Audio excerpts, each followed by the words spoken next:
I never thought the person who'd stab me in the back would share my last name. My sister Layla was the one person I trusted more than anyone.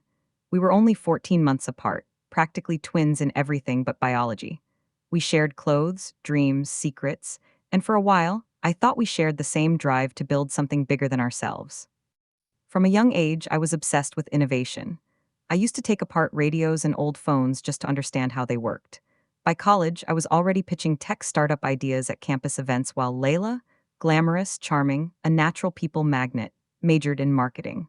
We made a great team, or so I thought.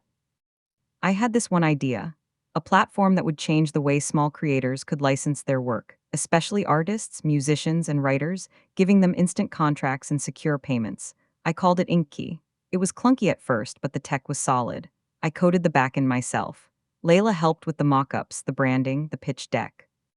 We stayed up all night for weeks pulling it together, eating cold pizza, laughing about how we'd one day be on the cover of Forbes, side by side.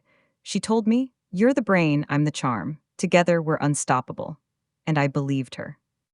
My senior year, we entered the city's university startup incubator competition. Out of 70 teams, we made it to the top 5. I remember the night before the final pitch, Layla asked if she could present it on stage instead of me. She said her confidence would win over the judges. I hesitated, but I let her. She was right. She did win them over. We didn't take first place, but we got something better, a private investor who approached us after the event, a real offer, 50 grand to help us build a working beta. That was the night I thought everything had changed, the beginning of everything we ever dreamed of. But it was actually the beginning of the end. A week after the offer came in, Layla started acting strange. She wasn't answering texts right away. She claimed she was busy networking or polishing the deck, but whenever I tried to meet up, she had an excuse. I told myself it was just stress. She was under pressure, we both were. Then came the investor meeting, the one I wasn't invited to. She said it was a casual follow-up and that she didn't want to waste my time. That night, I opened our shared Google Drive folder and saw something that made my stomach drop. All my documents, my notes, my code frameworks, the business plan I'd written gone. Not moved, not renamed, just deleted. My hands were shaking. I called her, straight to voicemail. I didn't want to believe it, but in my gut, I already knew. The next morning, I found out from a mutual friend, someone had seen her name tagged in a press release. A new company launch. Same concept, same idea. Different name. No mention of me. That's when I realized Layla had stolen Inky and passed it off as her own. I didn't sleep that night. I lay in bed, staring at the ceiling, replaying every conversation, every promise, every late-night brainstorming session like some twisted highlight reel. She was building a company off the bones of my work, and I hadn't seen it coming. The next day, I confronted her. I didn't want to believe it, not until I heard the lie from her own mouth. I called. This time she picked up. I didn't waste time. "Did you steal Inky?" I asked bluntly. There was a pause, then she laughed. "Steal? What are you talking about? We worked on that together. You deleted every file, every line of code. You pitched the idea under a new name and cut me out." She didn't deny it, not really. She just said, "I had to move fast, you were too slow. You always want to make everything perfect. Business doesn't wait for perfect." Then she said the line that would burn into my memory forever. "It was my idea too. And if you were smarter, you'd be standing next to me right now instead of whining about it." That's when I knew I wasn't just betrayed, I was discarded, like an old version of an app that no longer served her purpose. Days passed, I spiraled. While Layla did interviews and smiled in photos, I shut down. I stayed offline, avoided friends.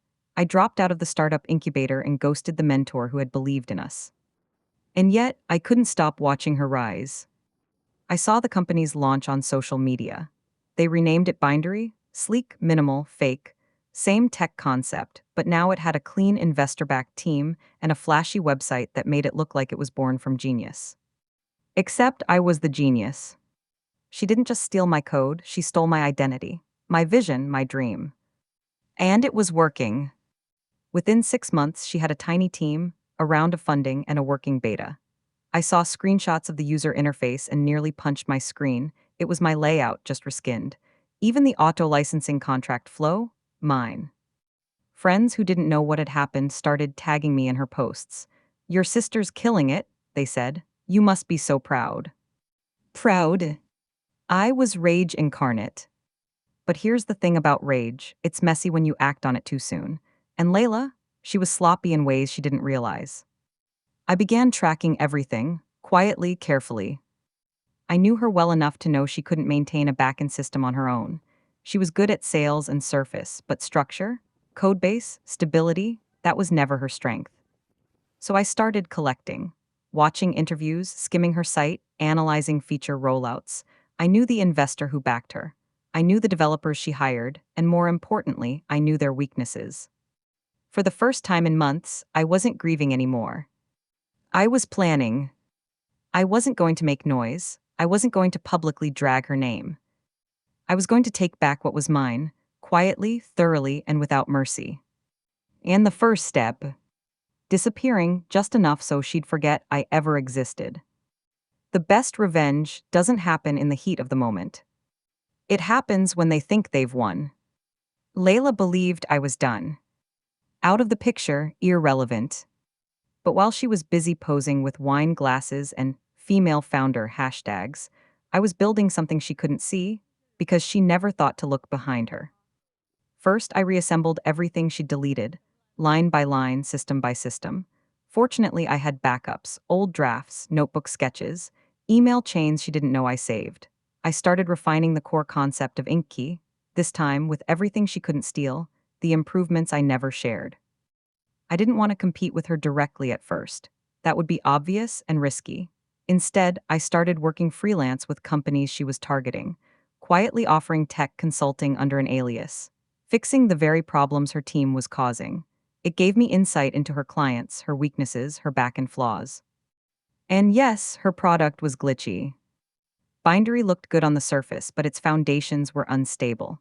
They rushed the beta, ignored security protocols, and, worst of all, they had no contingency plan for scale. She had investors, she had buzz, but what she didn't have was a sustainable business. So I gave her one more thing, a little push. I started a separate platform under a completely different name. I kept it small, invite-only, targeting Bindery's exact pain points. I gave creators more control, faster contracts, and real-time transparency on licensing. It wasn't about going viral. It was about being better. Word spread quietly but fast. I called it Signal Point. The name meant nothing to her, just another tech ghost in the ecosystem. But to the clients who were tired of Bindery's crashes and bugs, Signal Point was a godsend. Within 6 months, several mid-tier clients dropped her and came to me. She didn't even notice. Not at first. And while I was building my quiet empire, I had one more angle to play. Her investors. I knew the lead angel from the pitch event. We talked before. He liked my brain, but Layla had sold him the polished package. I reached out under my real name, not to pitch Signal Point, but to ask for advice, mentorship, insight. He agreed to a coffee.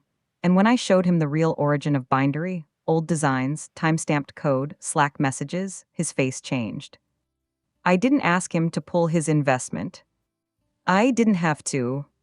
I just told the truth, calmly, with receipts. He said, if even half of this is accurate, she's in serious trouble.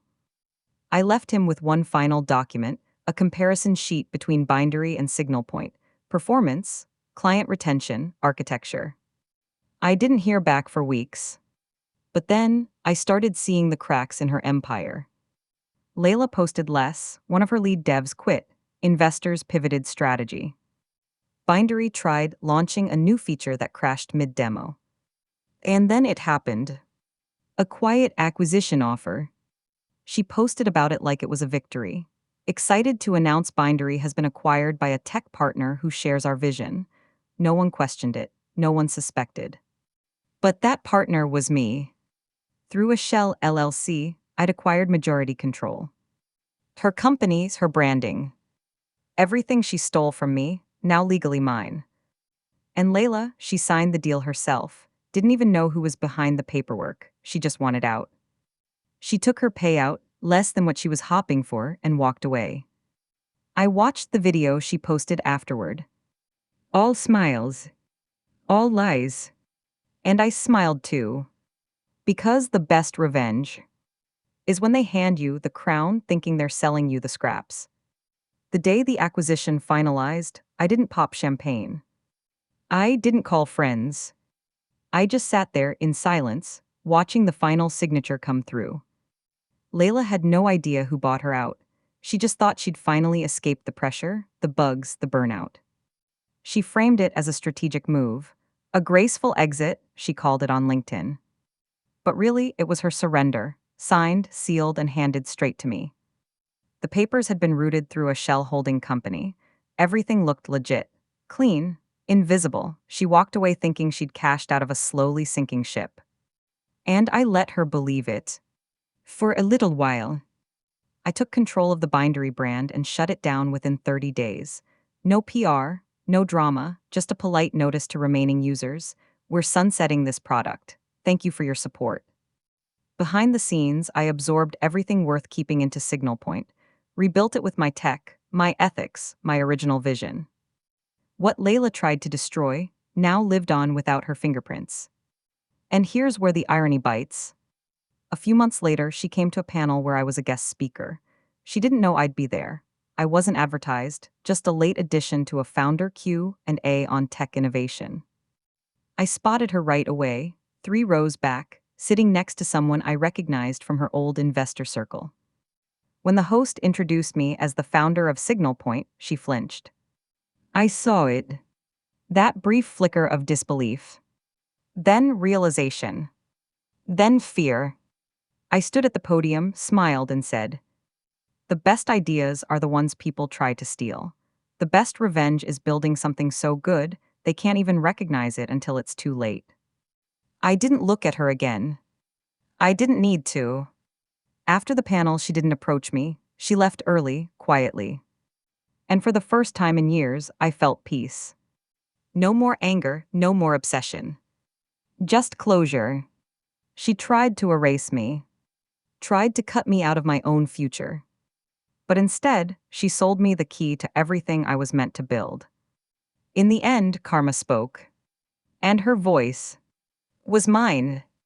It's strange what victory feels like. It's not loud, it's not dramatic. It's quiet. Like finally exhaling after holding your breath for years. People often ask me, was it worth it? All the time, the strategy, the silence. My answer, yes, but not for the reason they think. I didn't do this to destroy Layla.